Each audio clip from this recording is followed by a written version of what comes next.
1947 के विभाजन की कहानियां, आजादी के नारे, नेहरू और जिन्ना के भाषण, माउंटबेटन के फैसले, हमने भारत की आजादी का इतिहास किताबों में पढ़ा है।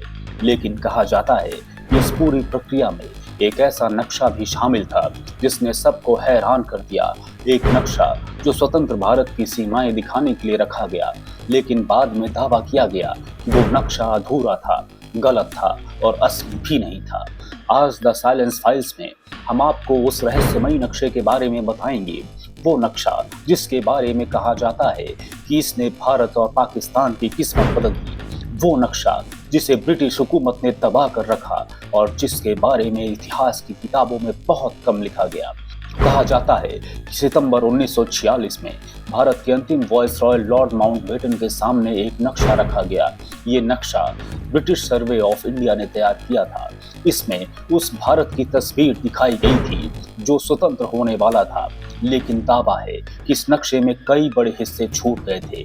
चर्चाओं के मुताबिक इस नक्शे में नॉर्थ वेस्ट फ्रंटियर यानी उत्तर पश्चिम की सीमा को सही तरीके से नहीं दिखाया गया था। कुछ रियासतें और ट्राइबल इलाके जैसे गिलगित बाल्टिस्तान और यहाँ तक कि पंजाब के कुछ इलाके इस नक्शे में भारत से अलग करके दिखाए गए थे।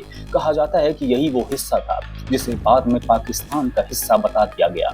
इतिहासकारों के एक वर्ग का दावा है कि ब्रिटिश सर्वेयर जनरल की रिपोर्ट अधूरी थी और जानबूझकर कुछ इलाकों को अलग दिखाया गया, लेकिन इसके पुख्ता सबूत आज तक सामने नहीं आए। अब सवाल ये उठता है कि क्या सचमुच वो नक्शा गलत था? दावा किया जाता है कि वो नक्शा जियोमेट्री यानी भौगोलिक तर्क या जनसंख्या के आधार पर नहीं बना था, बल्कि ब्रिटिश के आर्थिक हितों के मुताबिक खींचा गया था। उदाहरण के तौर पर गिलगित, जिसे बाद में पाकिस्तान में शामिल किया गया, उस समय एक स्वशासित रियासत था, लेकिन नक्शे में इसे भारत का हिस्सा दिखाने के बजाय पाकिस्तान की तरफ धकेला गया। कुछ लेखकों का कहना है कि ब्रिटिश हुकूमत ने उन इलाकों को पाकिस्तान में डालना चाहा जो रूस या मध्य एशिया की सीमा के नजदीक थे। इससे ब्रिटिश सरकार के स्ट्रेटेजिक और आर्थिक हित पूरे होते थे। हालांकि ये सब दावे हैं, कोई ठोस दस्तावेजी सबूत इस थ्योरी को साबित नहीं करते हैं। कहा जाता है कि ये नक्शा 1946-47 के दौरान ब्रिटिश न्यू इंडिया कॉन्फ्रेंस में भी रखा गया था, जब पंडित जवाहरलाल नेहरू, सरदार पटेल और मोहम्मद अली जिन्ना जैसे नेता इस नक्शे को देखकर हैरान रह गए। कहा जाता है कि ये नक्शा इतना अधूरा था कि कई रियासतों का जिक्र ही नहीं था। चर्चाओं के अनुसार माउंटबेटन पर दबाव था कि वो जल्दी से जल्दी विभाजन पूरा करें, इसलिए उन्होंने अपने अधिकारियों से कहा कि ऐसा नक्शा दिखाओ जो फाइनल लगे।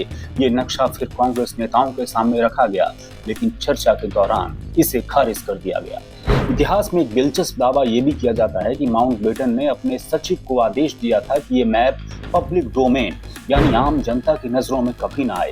कहा जाता है कि जब 15 अगस्त 1947 को भारत आजाद हुआ, तब भी सीमाएं साफ नहीं थी। अगस्त के बाद सर्वे ऑफ इंडिया को नया नक्शा तैयार करने का आदेश दिया गया। ये नक्शा बाउंड्री लाइन यानी सीमा रेखा को सही तरीके से दिखाने के लिए बनाया गया था। फिर नवंबर 1947 में बाउंड्री करेक्शन कमेटी नाम की एक कमेटी बनी।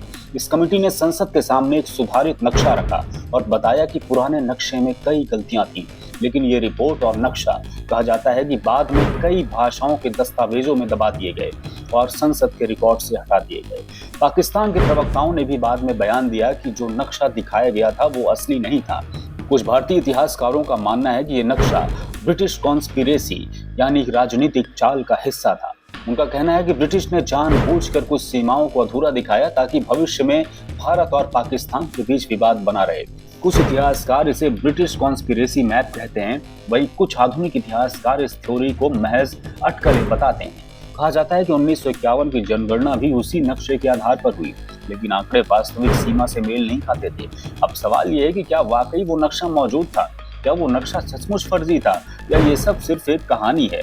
पुख्ता सबूत आज तक नहीं मिले हैं। ना तो भारत सरकार ने और ना ही ब्रिटेन ने उस नक्शे को आधिकारिक तौर पर सार्वजनिक किया है। जो कहानियां आज हमें मिलती हैं वो ज्यादातर लोक कथाओं, अफवाहों और पब्लिक डोमेन में चल रहे लेखों पर आधारित है। द साइलेंस फाइल्स आपके सामने वही कहानियां रख रहा है जो जनता के बीच चर्चा में है। तो दोस्तों सोचिए, क्या सचमुच भारत की आजादी से पहले एक ऐसा नक्शा तैयार किया गया था जो गलत था? क्या ये नक्शा ब्रिटिश साजिश का हिस्सा था या फिर ये सिर्फ अफवाहों और अधूरी कहानियों का सिलसिला है? आज तक इस नक्शे के कोई ठोस प्रमाण नहीं मिले, लेकिन कहा जाता है कि ये नक्शा पार्टीशन के पीछे छुपे रहस्यों को और गहरा कर देता है। आपकी राय क्या है? या हमें इस नक्शे की सच्चाई तक पहुंचना चाहिए, या ये सिर्फ एक अफवाह है जिसे इतिहास ने भुला दिया? अपनी राय कमेंट में जरूर लिखिए। द साइलेंस फाइल्स के अगले एपिसोड में हम आपको दिखाएंगे गांधी जी की वो रहस्यमयी चिट्ठियां जिन्हें गुप्त प्रोजेक्ट कहा जाता है। कहा जाता है कि इन चिट्ठियों में कई ऐसे राज दर्ज हैं जो आजादी के आंदोलन से लेकर ब्रिटिश हुकूमत के गुप्त समझौतों तक जाते हैं। लेकिन चौंकाने वाली बात यह है कि इनमें से कई चिट्ठियां आज तक सार्वजनिक नहीं की गई।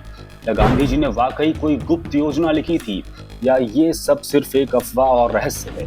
देखना मत भूलिएगा अगला एपिसोड सिर्फ द साइलेंस फाइल्स पर।